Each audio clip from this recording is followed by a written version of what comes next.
नमस्कार विद्यार्थी मित्रो, आपल्या या यूट्यूब चॅनलवर तुम्हा सर्वांचं पुन्हा एकदा सहर्ष स्वागत आहे। विद्यार्थी मित्रो, आजच्या व्हिडिओ अंतर्गत मी तुम्हाला दाखवणार आहे सावित्रीबाई फुले पुणे विद्यापीठातील बॉईजसाठी असलेलं G6 क्रमांकाचं वसतिगृह।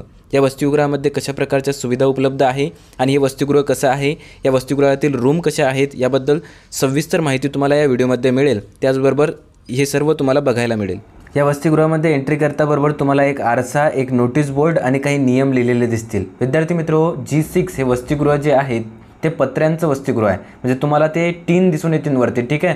स्लॅबचं वसतिगृह नाही आहे, टीनाचं वसतिगृह आहे। हे तुम्हाला पटांगण दिसून येईल जिथे तुम्ही तुमचे कपडे वाळू घालण्यासाठी तुम्हाला भरपूर जागा आहे उपलब्ध।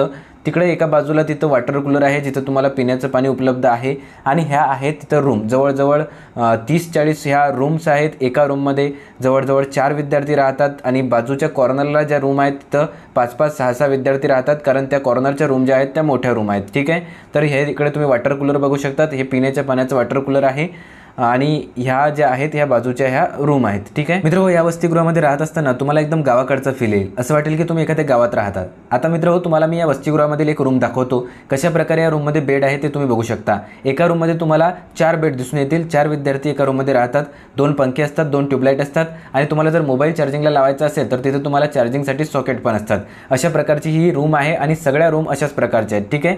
4 विद्यार्थी एका रूममध्ये राहतात। आता बाहेरचं एकदा तुम्ही पटांगण बघून घ्या। या पटांगणामध्ये विद्यार्थी क्रिकेट खेळतात, बॅडमिंटन खेळतात, ठीक आहे। तुम्ही पण इथं खेळू शकता। मित्र, पत्र्याचं वसतिगृह असल्यामुळे इथं 2 प्रॉब्लेम येतात। पहिला प्रॉब्लेम म्हणजे गरमीच्या दिवसामध्ये फार तापते आणि गरमी फार होते, आणि दुसरा प्रॉब्लेम असा की पावसाळ्याच्या दिवसामध्ये जेव्हा पाऊस पडतो तेव्हा टप टप टप टप टप टप आवाज तुम्हाला येतो, ठीक आहे मित्र। या रस्त्याने जेव्हा तुम्ही आणखी आत जाल तेव्हा तुम्हाला तिथं टॉयलेट बाथरूम, या वसतिगृहाच्या विद्यार्थ्यांसाठी जे कॉमन टॉयलेट बाथरूम आहेत ते दिसून येतील।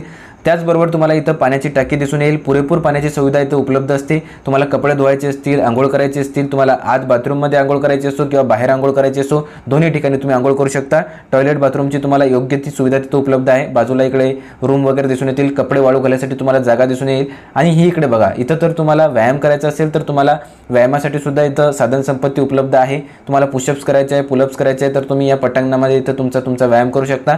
आता काय करतो मी, तुम्हाला पाण्याची सुविधा कशा प्रकारची आहे इथलची एकदा पाण्याची टाकी दाखवतो, कशा प्रकारे इथं विद्यार्थी कपडे धुतात ते दाखवतो। हे बघा, इथं हा नळ आहे, पाण्याची सुविधा उपलब्ध आहे। एक विद्यार्थी तिथं कपडे धुत होता। इकडे मुताईची व्यवस्था आहे तुम्हाला, ठीक आहे। आत जेव्हा इथं जाल तेव्हा तुम्हाला तिथं आत इकडे बघू शकता तुम्ही, हे बाथरूम आहे। तिथं आंघोळ करण्यासाठी किंवा कपडे धुण्यासाठी तुम्हाला इथं बाथरूम उपलब्ध आहे। या साईडला इथं तुम्हाला टॉयलेट दिसून येतील, कॉमन टॉयलेट आहे सगळे इकडं, ठीक आहे। तर अशा प्रकारे इथं तुम्हाला स्वच्छतेसाठी तुमच्या ही सुविधा उपलब्ध आहे। गरम पाण्याची व्यवस्था आहे। आणि आणखी एक सांगतो तुम्हाला की अगोदर इथं वायफायची सुविधा उपलब्ध नव्हती, परंतु आता इथं वायफाय सुद्धा या वसतिगृहामध्ये लावलेला आहे, त्यामुळे तुम्हाला 24 तास वायफायची सुविधा सुद्धा उपलब्ध आहे।